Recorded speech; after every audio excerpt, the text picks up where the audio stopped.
माता वैष्णो देवी की यात्रा हमेशा से भक्ति, श्रद्धा और आत्मशुद्धि का प्रतीक रही है। लाखों श्रद्धालु मानते हैं कि ये यात्रा उनके जीवन को सफल बना देती है। लेकिन आजकल एक डरावनी सच्चाई सामने आ रही है। श्रद्धालु माता के दर्शन की इच्छा से जाते हैं और कई लोग लौटकर अपने घर नहीं आ पाते। कभी भीड़ और भगदड़, कभी हार्ट अटैक, कभी भूस्खलन, तो कभी बादल फटने जैसी आपदाएं। क्या ये सब केवल संयोग है? नहीं, ये माता की चेतावनी है कि अब इंसान को संभल जाना चाहिए। दैवी दृष्टि से 1. धर्म मर्यादा का भंग। तीर्थ स्थल पवित्र माने जाते हैं, लेकिन वहां आज लोग धक्का मुक्की, शोर शराबा और अनुशासनहीनता करते हैं। 2. गंदगी और अपवित्रता। देवी देवताओं के स्थान पर सफाई की जगह गंदगी फैलाना, प्लास्टिक कचरा छोड़ना और व्यापारिकरण ने पवित्रता को नष्ट कर दिया है। 3.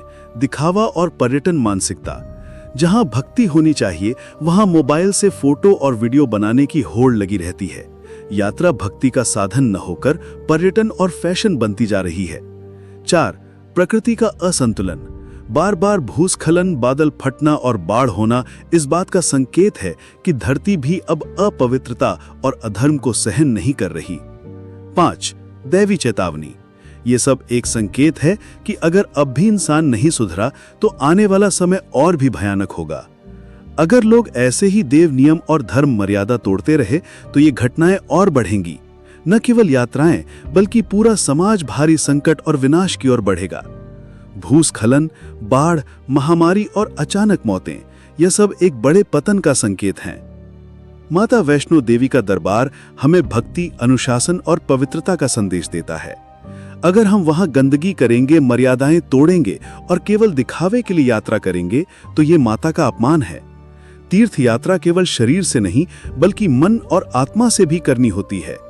इसलिए अगली बार जब भी कोई तीर्थ पर जाए तो याद रखें, ये केवल यात्रा नहीं बल्कि देव नियमों का पालन करने की परीक्षा है। अगर हम सब सुधरें तो माता प्रसन्न होंगी और देश का कल्याण होगा। लेकिन अगर नहीं सुधरे तो ये चेतावनी आने वाले विनाश की शुरुआत है। याद रखो, माता केवल फूल और नारियल से प्रसन्न नहीं होती बल्कि हमारे आचरण और पवित्रता से होती हैं।